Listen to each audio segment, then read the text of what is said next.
What is going on, everybody? So I am at a customer's house right now, and this is only my second visit here. And now this tank is unique looking. It used to be a freshwater aquarium. It's really set up to be a freshwater tank, but they decided they wanted to transition to salt.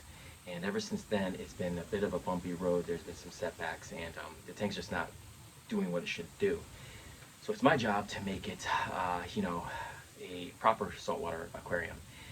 So now I'm going to go in and I'm going to give you guys a full tour of it.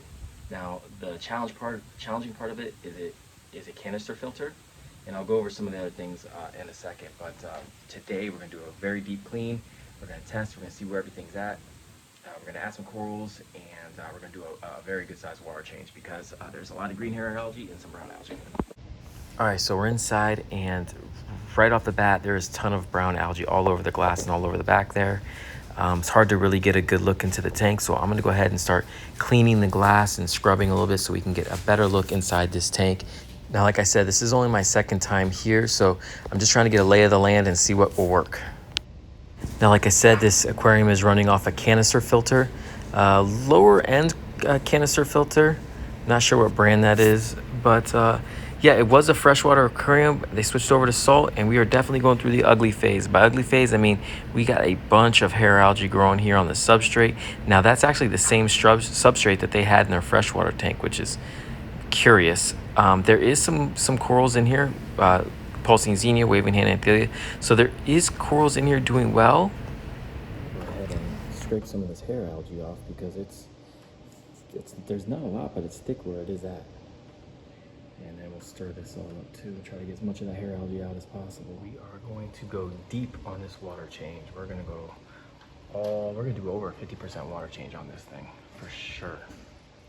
Now that is a really big water change, but we needed it because this tank was very high in phosphate, very high in nitrate, and I wanna get as much of that hair algae out as possible.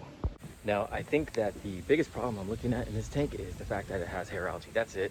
I'm not really concerned with anything else. Everything else seems to be fine. The corals are growing. They look healthy. The zoas are out. So it's more of the hair algae, which I just think is doing a couple good water changes here and there. Monitor how we feed. Look at the lighting schedule. I think we'll be fine there. We're going to try to net out as much of that hair algae as we possibly can now. So we did our water change, really big water change. We netted out as much algae as we possibly could. Now we're gonna add this beautiful clownfish and 2 yellow watchman gobies also to the tank. But I think this is a perfect aquarium for both these style of fish.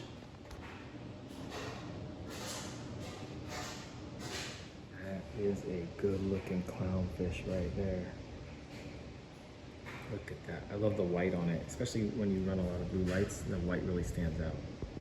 There are the 2 yellow watchmen ready to go in. Hopefully they can find their way out. Come on, buddies. Let's force them out a bit here. There you go. There's 1, there's 2. There you go. Find your areas now. We also added this, so the yellow watchman is in. There's 1 there, and then there's 1 hanging up top. He'll find his way probably somewhere in the sand bed eventually. And I kind of just chilling. But today I also added this power head. J-bow power head, small power head, perfect for this size tank. Get a little bit more flow because there was not enough flow in here with that just canister filter going. We really need, if you want a saltwater tank and you want to keep, corals that are worth anything, a good quality coral, you got to really get good flow in this tank. And that power head, there's not much room to put stuff in here, but that power head should really, it's powerful for its size and it should really get us some more flow. And you can see the water movement right here, so we can put our low flow stuff here, and up here we can angle this or change the setting. I have it on low right now, but we can change the setting to a little bit higher and get more flow up top, so we can put cooler stuff up top. Still a lot of hair algae in here. I know it doesn't look great, but we did a giant water change, netted out as much as we possibly can. Eventually this stuff will die out. We just gotta be patient. The other thing that scares me is none of this rock is epoxy. That makes me nervous. Very, very nervous about that. Gonna probably every service try to epoxy a little bit to keep it steady, keep it sturdy. But this isn't. This is just, it's just balanced right there. It's just makes me, I don't know, kind of makes me nervous working in there. But yeah, we're gonna continue to put corals in here, and hopefully eventually that algae will start to dissipate. Love the watchman goby. Love that. that bright yellow color. Such a nice fish. All right, so that's where we're gonna leave it at today. And we will be back at this tank in the future. I do have high hopes for it. I think we can get a lot of cool nano fish in here. We got a lot of real estate down here for some cool stuff. What would you guys like to see in this tank? I'm thinking star polyp. I know the customer is interested in the star polyp, but what else do you guys think should be in this tank? We have some zoas already going. Maybe some euphyllia corals, some hammers, some frog spawns, some tortures or something like that. Let me know. Eventually I'd like to get rid of this waving hand anthelia. The customer does like it, but you know, we'll see how that works out once we get other corals in the tank. But yeah, what do you guys think about this aquarium? And what other fish would you like to see? Not just coral, what other fish would do well in this tank? It's not very big, and we're working with limited filtration, so there's the other Watchman goby right there. Put it down in the comments. I'd love to hear from you. Look at them all go. Well, fish seems happy. Probably should get her a partner. All right, so you guys got a better look at the aquarium. I personally look forward to getting in there and really making this tank look amazing, because I think it has great potential. It doesn't have the best filtration setup, I understand that. It's only got one AI prime on there, so we're a bit limited, but if you guys have any suggestions for low maintenance corals, low maintenance fish, things that you think will work with, you know, will work with the things that we have in the tank, given that we're running the canister filter, let me know, put it down in the comments. I look forward to working on this tank and moving forward here and progressing, because I think, you know, this is gonna look amazing. All right, so next I want to show you another aquarium that I've been working on, which they're about to break down, and I'm explaining to you why. All right, so here we are at the tank I wanted to share with you guys. Look at the size of this thing. Now, I love this aquarium because it's not too like high and it's not incredibly deep, but it's got this side to side length that I love. The exact aquarium that I would want, because I just love the ability to put a bunch of fish in here and have them swim back and forth. And the height isn't too incredibly tall, so you can still reach down and put corals in if you need to, and it's not too deep, which is, you know, a lot of times you can't even enjoy the back of the tanks. But I love this tank. Let's go through it real quick before I tell you why they're gonna break it down. There is a orchard dotty back right there, clownfish, little bang-eyed cardinal. We just saw the bicolor angel right there. A sharp-nosed puffer. Look at that guy, he's so cool. Oh my god, that's such a cool fish. I used to have one of those back in the day. When I first started the hobby, that was one of the first fish I ever had. And some simple corals, nothing crazy. Gorgonians, cabbage coral, that's looking really good. A lot of gorgonians. Green Kenya tree, I believe. What's that? Pulsing xenia, duh. Green mushroom, female trigger, blue throat trigger, and then there's a male around here somewhere.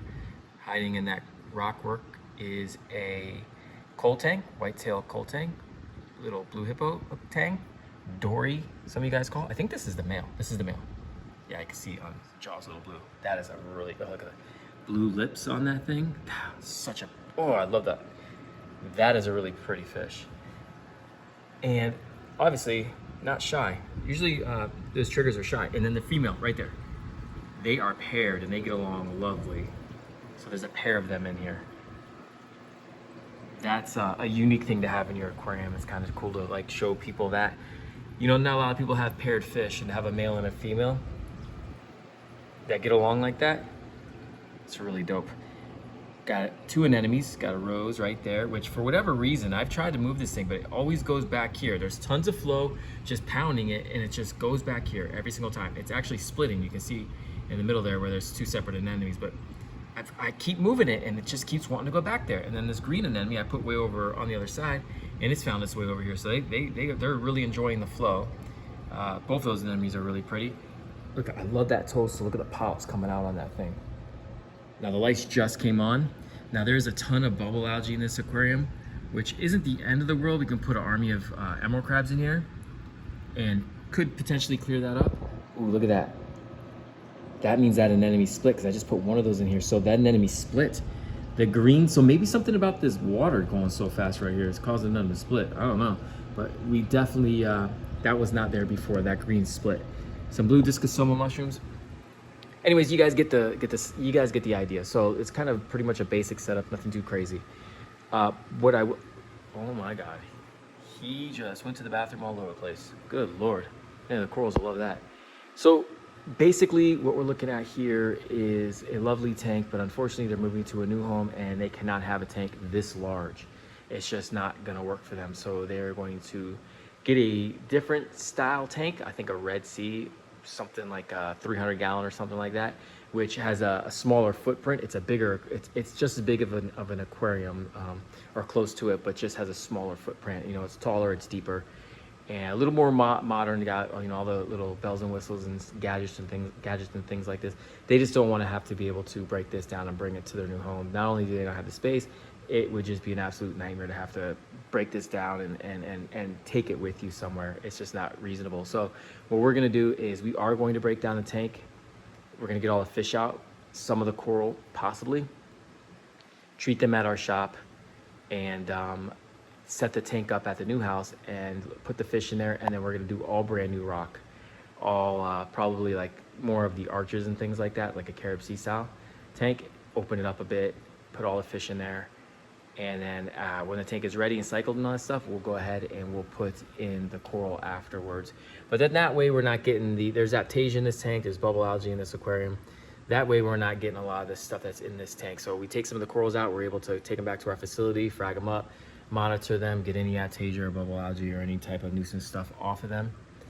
And then the new tank will not have to deal with that stuff, and we'll do all new rock too, so it looks a little less cluttered. I do like this look because it looks like a natural reef setting, you know, but I think we can clean it up and space it out a little bit more, and then that way we can see the fish, because when these fish hide, you cannot see them, and I don't want that. I want the customer to be able to enjoy the fish in their tanks. So that's just a quick update. That's why they're getting rid of this tank. They're gonna go to a Red Sea and a smaller footprint for the new house. And yeah, stay tuned for that video, because I'll be going through the whole process of breaking it down and collecting all these fish. It's gonna be a big day for us.